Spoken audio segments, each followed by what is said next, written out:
Hello everyone, welcome back to the channel. It's me, War Rabbit, and today we are back again for another round of tournament results from this weekend.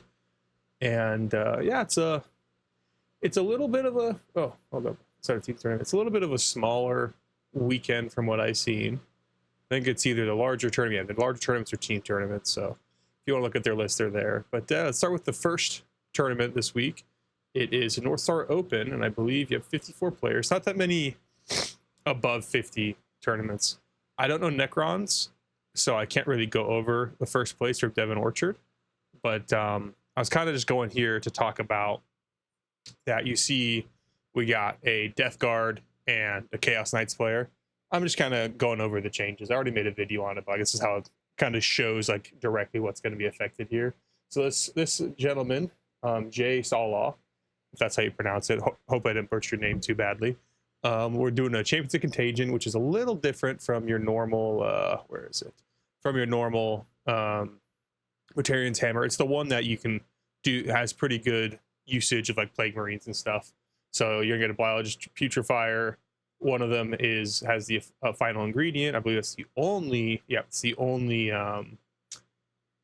enhancement there. You're going to put the Biologist Putrefier and I believe the Malignant Planecasters in a Plague Marine unit because the Biologist Putrefiers can double up. And if we look at this, right, so this is 45 plus the enhancement increase. We go to Death Guard, Biologist Putrefier, that's a 30-point increase. This list got hit pretty hard just character-wise. This went up 10 points. This went up 15. I don't think the Plague, Prince of Nurgle didn't go up, so that's fine. The Tallyman, I think, went up 10. The Malignant Plaguecaster, I think, stayed the same. Let's see. Tallyman went up 10. So, yeah, the only thing that character-wise that didn't go up was the Malignant Plaguecaster, unless I'm missing it. Let's see.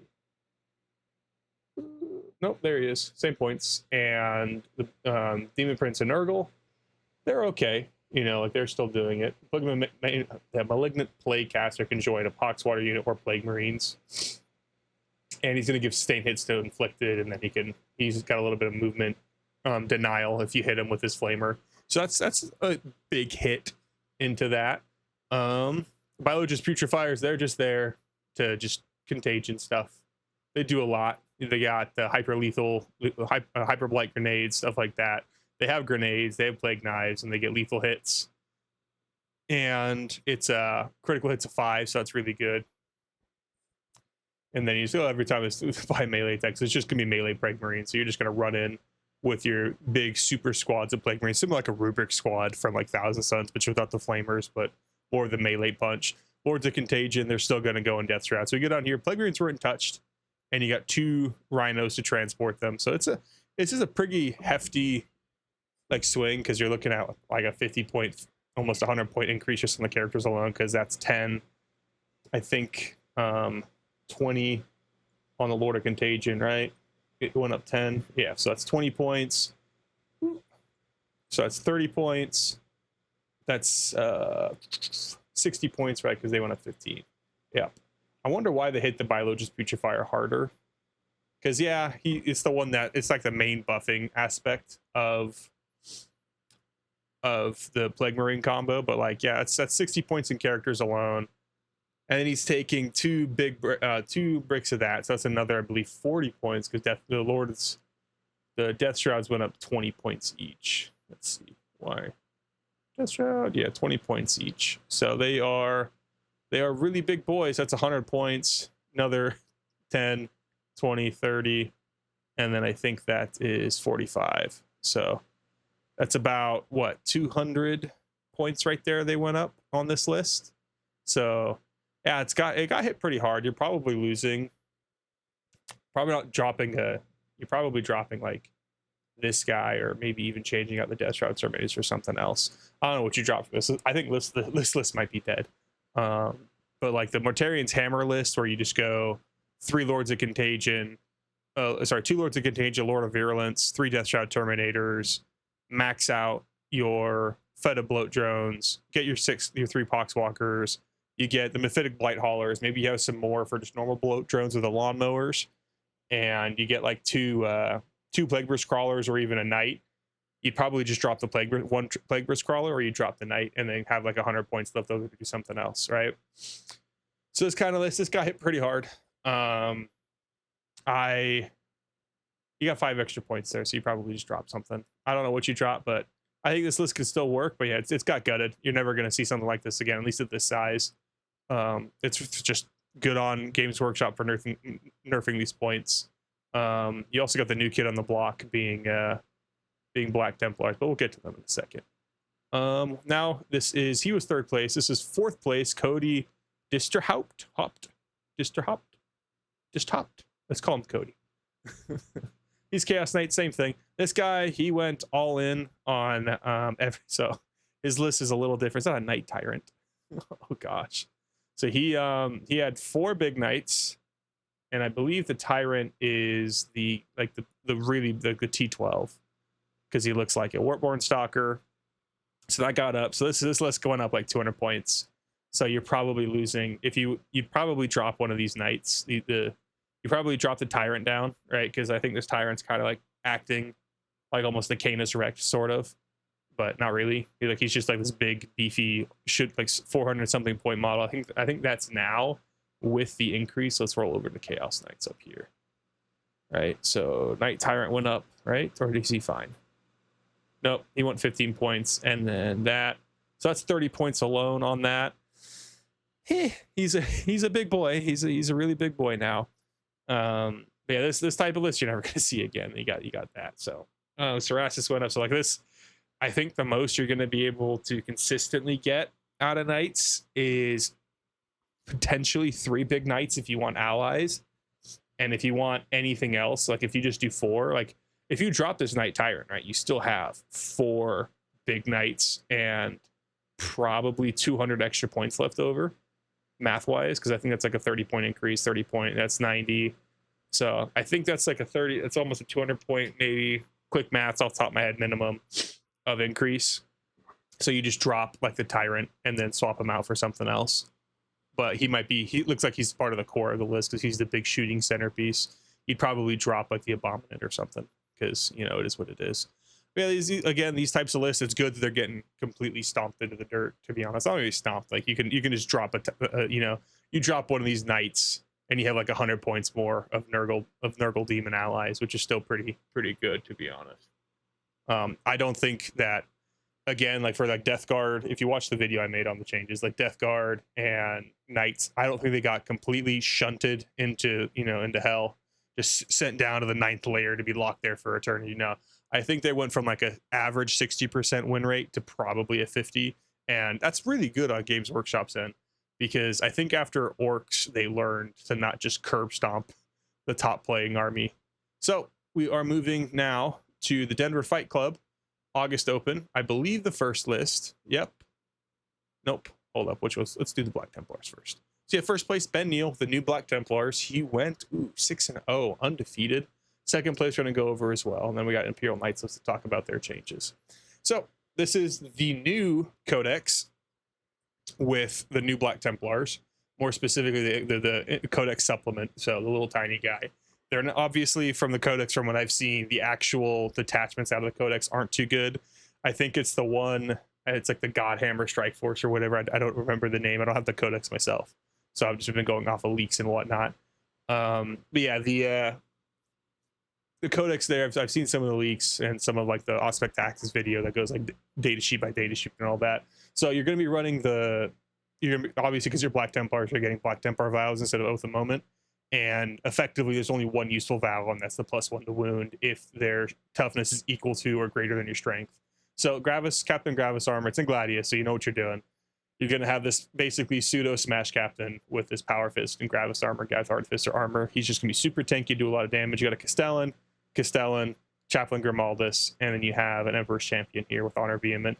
He is a super blender with the Honor Vehement. Then you got a Lieutenant and then Double Marshal for the Castellans. I think, let's keep scrolling. You got the Assault Intercessors. They're just random dudes. So basically, from what I've seen from all these lists, is that you're just flooding the board with really potent melee stuff, because like you have +1 to wound on your entire. So you're basically wounding everything in the games on 3 to 4s, like 3, 4s, and 5s. Like you're never wounding anything in the game on 6s. So like maximum. So you throw like 100 shots out, and then you're getting like lethals and stuff like that because you get the full rerolls and stuff. You get full rerolls and or like the rerolls you'd get from Oath of Moment from the characters, and then you just have that +1 to wound from your Oath. So it's pretty strong. You got the Impulsor. He's going to be shoving something. You know, Assault Intercessors, jump packs. They're just there along with the Assault Intercessors to run around and do things. Ballistic Dreadnought for backline shooting. Same thing with the Gladiator Lancer. The Gladiator Lancer and their Repulsor Executioners have the multi-meltas, right?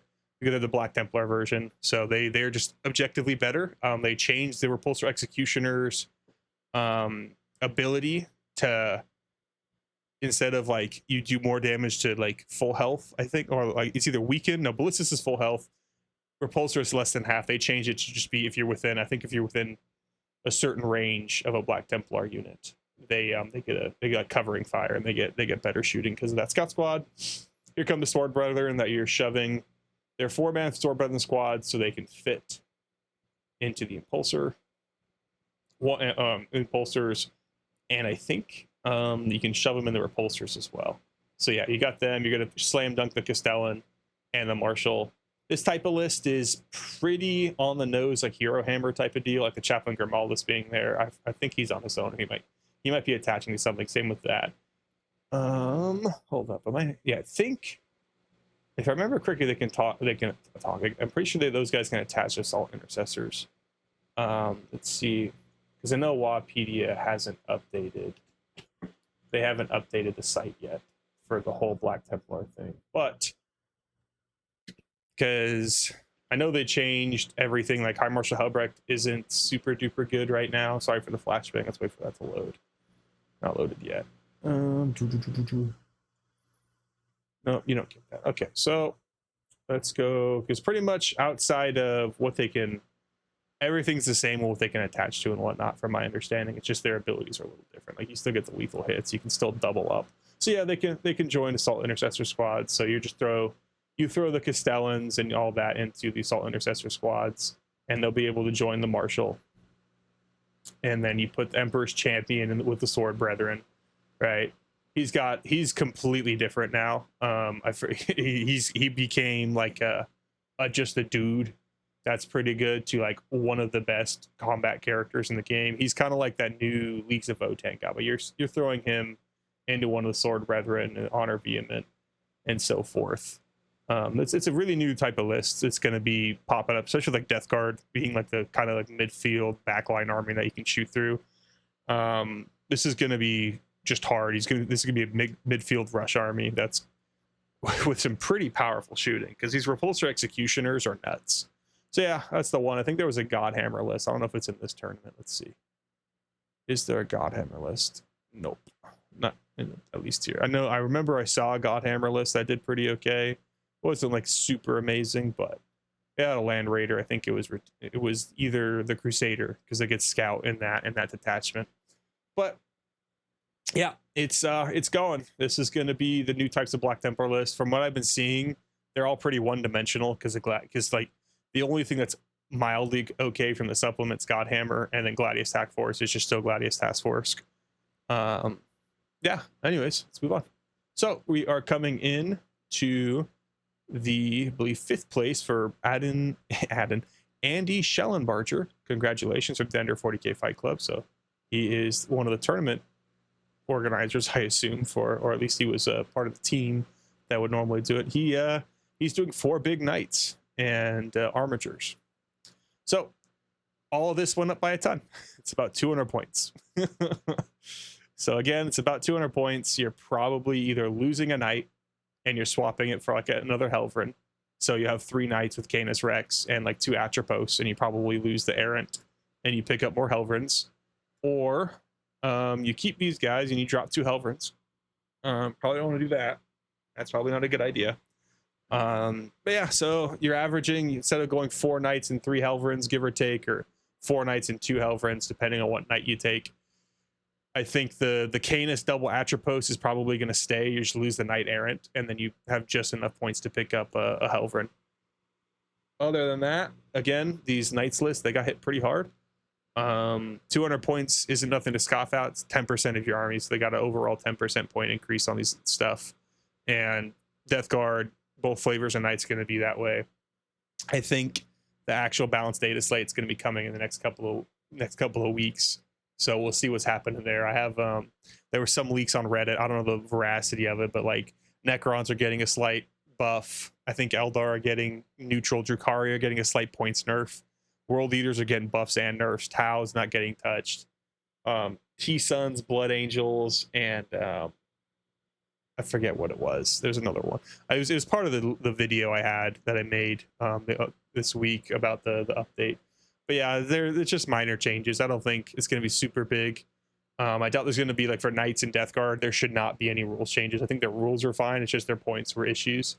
But yeah, so probably no more quad Knight lists. Going to stick with triple. Canis Rex is still auto-include if we just go look at this. He's still probably, is he up here or is he down? He's like 415 points now. I probably would have made him 420 just for the lulz. But I've seen some people float like 430 points, and he'd still be taken in every single list. So I think Knights are still in a good spot. I know that people were taking the Errant. I think I called him a double shooting Knight. Let's see. Ooh, that's next list. Yeah, the Errant. He gets a double shooting guy, or he gets the thermal spear and the Thunderstrike gauntlet. It's just there. Yeah, I'm glad they got hit. You know, Knights were just too efficient. Same with Death Guard, and they're being reduced doesn't really mean too much for like they're obviously going to stay probably around a low 50% win rate, which is completely fine for the game. I think once you start hitting into basically a third of all players are winning 60% of their games or something like that, because they're just taking Knights and Death Guard, is very bad for the game. It was almost as bad as More Dakka, because I think More Dakka was like just so bad. Like I like it was. I'm pretty sure they were like 10% or like almost. I think they were almost like 40% of the player base, and they like won like every single tournament. And I think sustained hits too is just bad for the game. That's what I got rid of on Tau. Speaking of Tau, we are going to go to John Kilcommons. Kilcommons. But yeah, he went undefeated too. He came in second though, I think just by point differential. He went Tau Empire. This is a pretty standard. I wouldn't say standard actually in Ghost Kills We Trust. So this one's actually a little cool actually, because he went. I think he went triple Ghost Kill, right? Yeah, triple Ghost Kill. So Ghost Kills are. So let's just start with the character. You need a commander. You need a leader unit in Tau. If we didn't have to, it'd save 100 points basically. Shadow Sun, she's just there. There's not really much you can spend points wise to, you know, like pick like, oh, do you pick like Shadow Sun, or do you like a War Shaper or something, like the cheapest option, like an Ethereal? Ethereal should be able to lead crisis suits, and I think that'll fix that data sheet. But yeah, Shadow Sun, if you watch my videos, you know I'm not super into her really. Like the only two things is that she's basically half a crisis. She's just one crisis suit's worth of damage on Sunforge that doesn't have the same amount of damage. Advanced Guardian Drone, she's -1 to wound. She's got a command aura that gives her reroll ones to hit with your in 6, and you get, if you pop a stratagem near her on a 5+, you get it back. Gilliman just gets that for free. So it's like, okay, you just get the command, you just don't spend that command point. So like, okay, maybe Shadow Sun should just have a little bit better, and then like maybe raise her points for like 10 or something. She's okay. Maybe give her some decent damage. Triple Broadside Singular. He's doing the weapon support system and 3 secret missiles.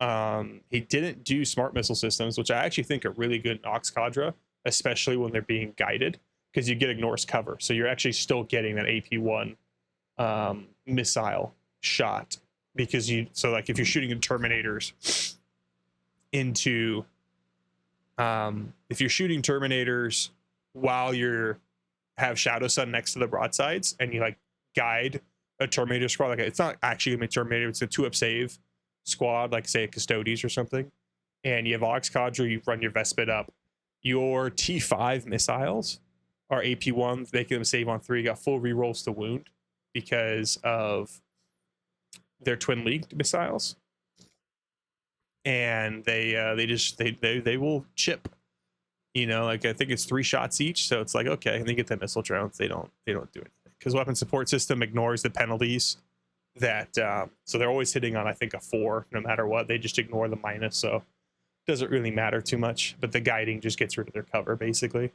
And then ghost skills, twin fusion blaster, single shot fusion blaster. You got the cyclic ion raker, battlesuit support system, lets them fall back and shoot. They're just good. You know, it's really hard to kill them. They're basically like the quote unquote Rogel Dorn. Like Riptides are still pretty hard to kill, and they have a little bit more damage, but this is a overcharged damage 3 shot with like AP3, and I think it's like 4 or 5 shots, right? Let's see. I don't know the exact profile of the ghost keel shooting. I spelled ghost keel wrong. I'm still spelling it wrong. But yeah, the ghost keel, it's a very interesting little guy. Because you never take the fusion collider because it sucks. Just putting it out there. It's 2 shots, cyclic iron raker 6, AP3, sorry, AP2 3 damage, hitting on a 4, 36-inch with hazardous. Okay, well, it's going to be AP3 because you're an Aux Cadre, and you're always going to have that extra AP on your guy. So, and the ghost keels are going to basically be create so the Kroot rampagers can't be targeted because you just walk them up the board. It's like the ghost keels are walking their 6 dogs. Sorry, they're what is this? I don't think you have enough points to fit all of them in. Kroot carnivores, because Aux Cadre needs a ton of auxiliaries. Kroot rampagers are really good in Aux Cadre. Kroot hunting pack has them be more defensive profiles, but in auxiliary Cadre they're more offensive. So it's like in Kroot hunting pack you can't really launch these guys as far as you can in Aux Cadre and give them enough buffs, but you can make them much more durable. So it's kind of a trade-off. It's like, okay, well, like in like Kroot hunting pack, you might actually keep some of your rampagers alive when they get attacked. In auxiliary Cadre, you want your rampager just to delete whatever you throw at them, and then they die in return. Like if you can kill a knight with 1 rampager squad, you just punched up an extra like almost 200 points now, over 200 points. So it's like that's kind of what you're shooting for. But yeah, they're okay. They'll run into like a custody squad and just pick it up with just the sheer amount of volume. Pathfinders, iron rifles. Iron rifles are really good in auxiliary Cadre because they get that extra AP. So instead of being AP2, they're AP3, 2 damage. Grenade launchers, okay. They get reroll 1s because you got stealth suits here. You got double stealth suits. These guys are pulling major work. Same, actually, Pathfinders don't get reroll. It's doing they're Pathfinders. Then you got 2 Skyrays in the back for actual long range shooting, and then some Vespid. You need Vespid in auxiliary Cadre, 1 for just deep striking. But you can actually start the Vespid on the board in auxiliary Cadre, which is a little better because they're so fast and they have like a 27-inch threat range to get, because you don't care that the Vespid are killing things, you just care about them flying through. They're our fastest quote unquote infantry unit, and you just have them go through cover, plop next to somebody, shoot something, and then give minus the +1 AP to everything around you. And because you're always going to be guiding with something with a marker light. You don't really get the marker lights and ghost keels. Like once your Pathfinders and your 2 stealth teams are gone, you lose ignore cover pretty quick. So that's kind of a little bit of an issue. You know, it is what it is. Because like give Shadow Sun a marker light. Like, just give her something. She's not even a good guiding unit. She's just like, oh, +1. It's like, why would I not just guide with my ghost keels? Yeah, he went undefeated though, so he must be really good at keeping the Pathfinder and his stealth teams alive. Because if I was his opponent, I just target them. Mind you, everyone just targets them, because like if you kill his stealth teams, he's got basically, he loses the main power behind his shooting. Because like you're still getting that like quote unquote ignores cover from the +1 AP for having like a Kroot squad next to him, because like half your army is lone op, right? Lone op 18, because Kroot carnivores, they're next to a town unit, can't be shot, and the ghost keels just kind of spread out, and then they don't have to be completely, actually they can't be strung out. They have to be completely within 6 if I remember correctly, or like 9 or whatever. But it's pretty good just getting them in there. You can kind of have a little bit of traffic jam because you're trying to get your slower guys out from behind the quicker guys and stuff like that, so it could be problematic. The main like shooting power is these broadsides.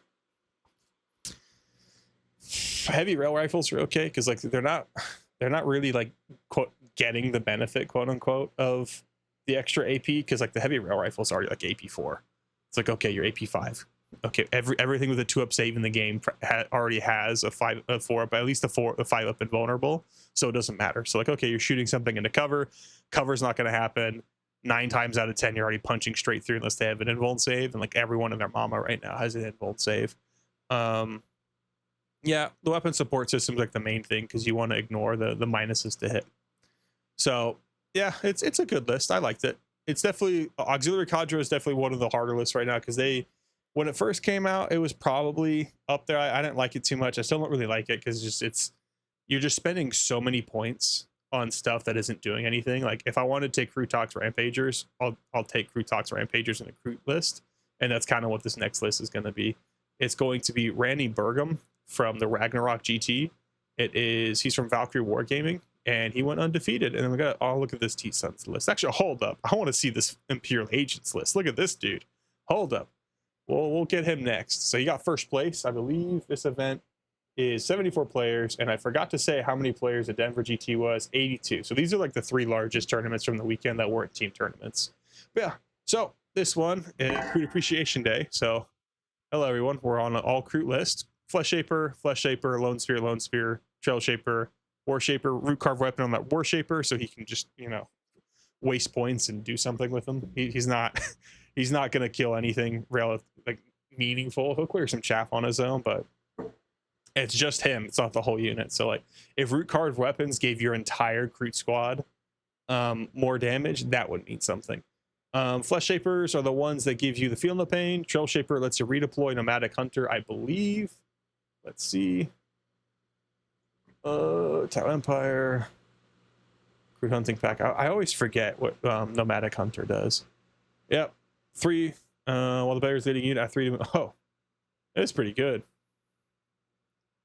And their weapons have assault. I don't care about the assault keyword. I care about that turning my Kroot from a 3-inch move to a 7-inch move to a 10-inch move.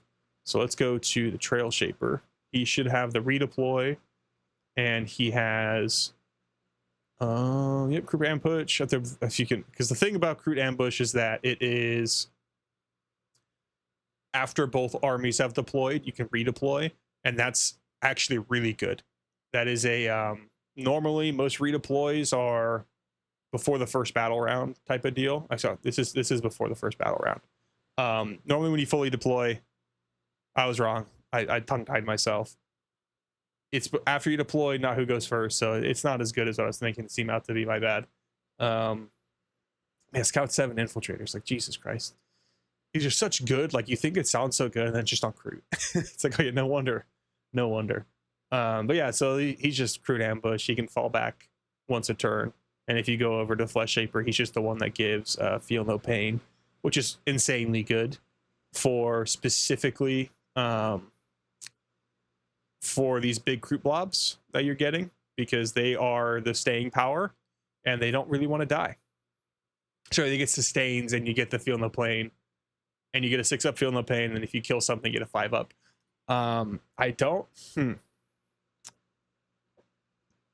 If this unit, I assume Rites of Feasting applies to the Kroot Flesh Shaper and not the whole unit.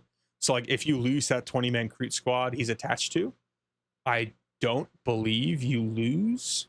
I believe you still lose the Feel No Pain. Like that's the way I'd view it. Yeah, Lone Spears, they're just there to give full rerolls to the Rampagers. You got one 20-man, you're going to put one of your Flesh Shapers in there. You got another 20-man, putting a Flesh Shaper in there. You got some Kroot Carnivores. Yeah, Farstalkers, one of them might have, I'm pretty sure you put a War Shaper in the Farstalkers. And then the Trail Shaper. Maybe the Trail Shaper goes into the big 20-man. Probably. And then you just have like a single guy. It's a struggle out there after the Kroot nerfs, but I understand it. Yeah, because you can't double up on Flesh Shaper. So I assume you put them in the 20-mans, because 20-man squads with the 6-up Feel No Pain is better than Root Carved Weapons. You put Root Carved Weapons into like the Farstalker, because he does stuff and there's a little better points. Same with one of the Trail Shapers. I could see the Trail Shaper swapping out and you lose a Feel No Pain, but it is what it is. Yep, Kroot Hounds, they're just little dudes. They're basically like they're not as good as Nurglings at doing what Nurglings do, but they're still pretty fun. They're good. They just run around, do things, body block. They can clear some small amounts of chaff. Like they won't take an objective from them, but they can clear them. Kroot Rampagers and Kroot Riders. This is the core of the list, the actual damage. From what I've seen, a lot of people just saying it's just, you just play on your own. Like you just run your models onto objectives and you just go straight for 100 points. And that's exactly what he did. You're just basically playing solitaire, and there's nothing your enemy can really do unless they're able to clear that much Kroot. Because it'll just be you slowly wean out all of your units, and then you have that 20, like once they kill the 20-man squad, it's like, dang, because it's just going to come back. This is like, you're basically up effectively 100 and some, like 100 and I think 40 points compared to everybody else, because you are taking this extra 20 man from the reinforcement stratagem this has. And once you kill, you effectively have 3 20-mans, even though you only have 2. Mind you, it won't have the Feel No Pain, the second squad, so it'll be a little easier to kill, but there's still an extra 20 Kroot on the field with 5-ups. Like, yeah, they're Kroot 3 toughness, but they still take a while to chunk through when they have all those invulns, because like you can shoot bolters at them, and it's a 5-up. I think it's a 6-up invulnerable and 5-up in combat, if I remember correctly. I always I just assume 5-up invuln. Let's just assume it's the 5-up, even though it's most likely 6-up from shooting.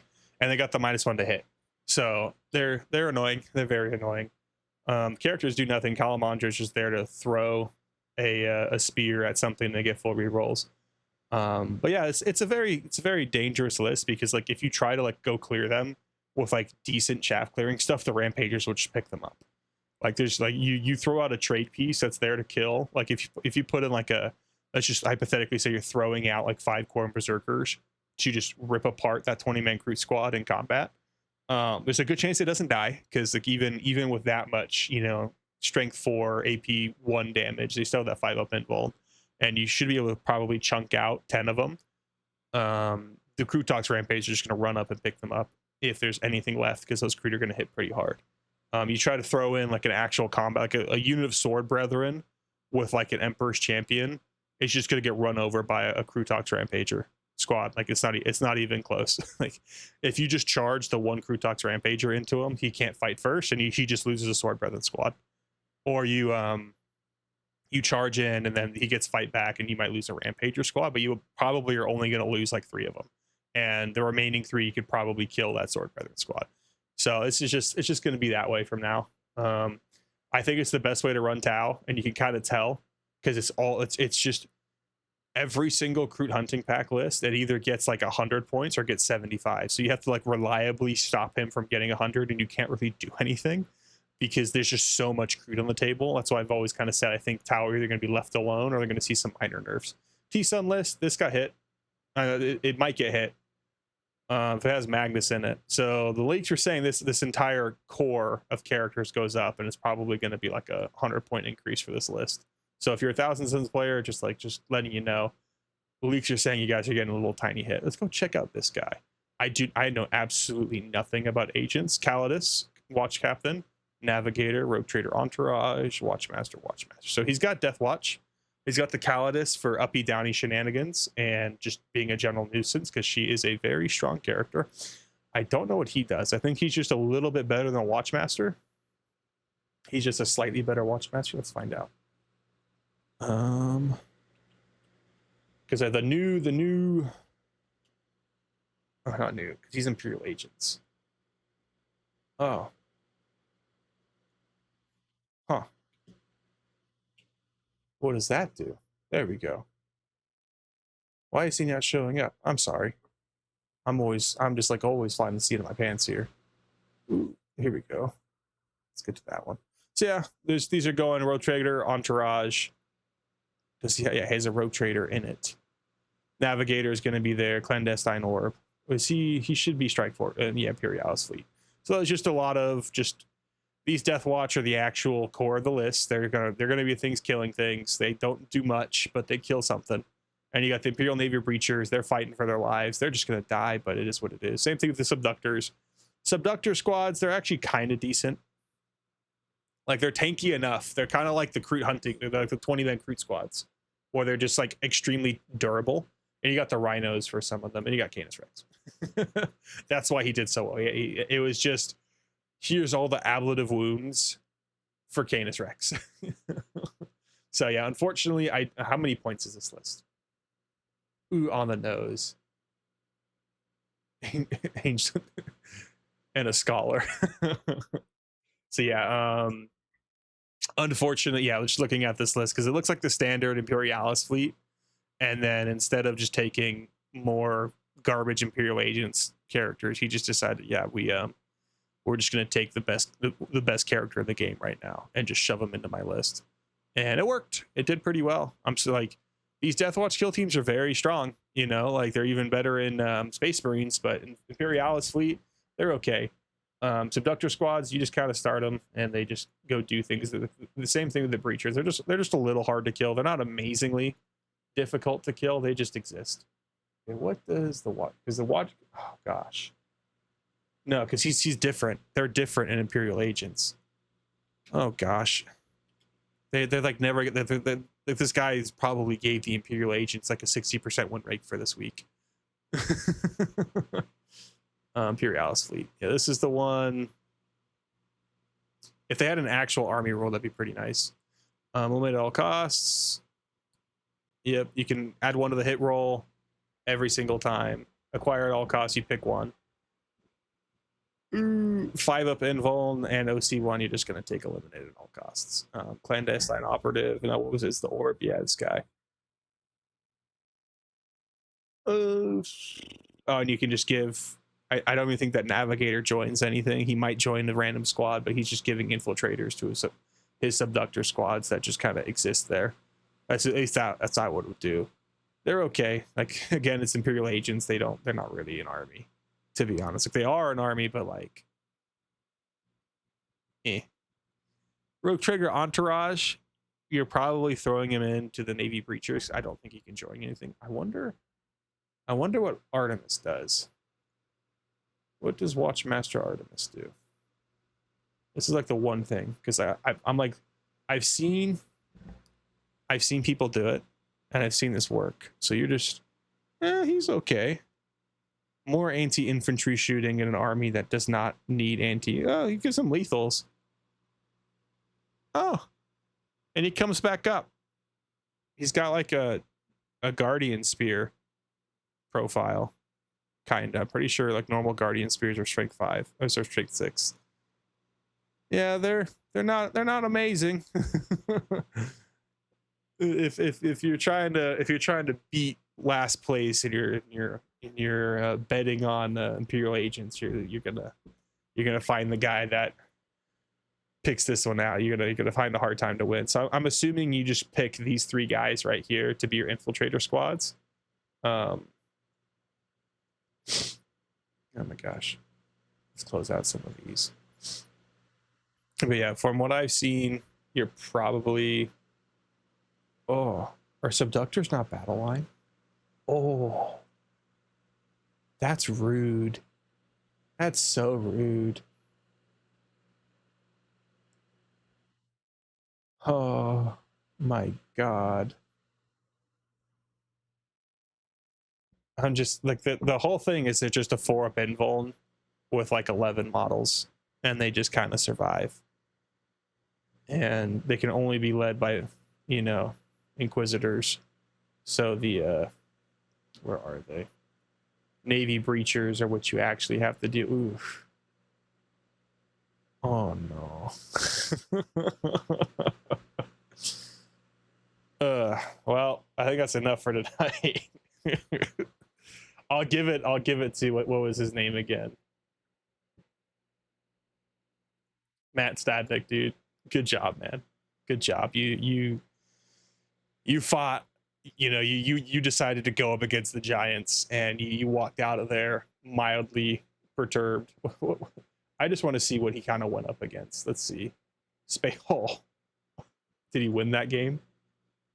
Oh, he did. So his second to last game, Aaron Butler, he didn't win, so he lost to Aaron Butler. What was Aaron Butler's list? Ooh. Yeah. Oh, poor guy. Poor guy. So he somehow, I'm assuming he has like the similar play style to Tau Empire, but he also has Canis Rex. So it's just you feed out as many of your like infantry squads and just take objectives and just max out your score. And then Canis Rex is just there blowing things up. But yeah, so as always, we got a new kid on the block. The new Black Templars are probably going to be a new top, not really like the highest tier, but like a new like A tier army. I think they seem a little one dimensional right now, where you just like auto include your repulsors and stuff like that, and then you're taking your 2 mandatory squads of sword brethren, and then you're slapping in your Castellan Marshal combo into them. I'm sorry, you're throwing in like an Emperor's Champion or something, and the Castellan Marshal goes into something else, or I could be wrong, but I might have the Hero Hammer mixed up, most likely. But yeah, that and the Goon Hammer, the God Hammer detachment with the Land Raider. So that's the new guys. You know, Death Guard, Knights, and Chaos Knights got hit pretty hard. I think that's okay though. Like they didn't get like completely demolished, but they're okay. I want to see what happens in the next balanced data slate, because they're with the knife nerfs. I think we have like we have another really big tournament. I think it's Nova Open is this weekend. I could be wrong. I always forget the timing on that, on the big tournaments. But there should be a larger tournament happening in the next couple of weeks that's going to show what happened. But yeah, congratulations to everyone that did well and went to the tournaments. You guys are fantastic. I won't have lists to review unless you guys go to these tournaments, so just keep it up. As always, thank you all very much for watching. Have a great day.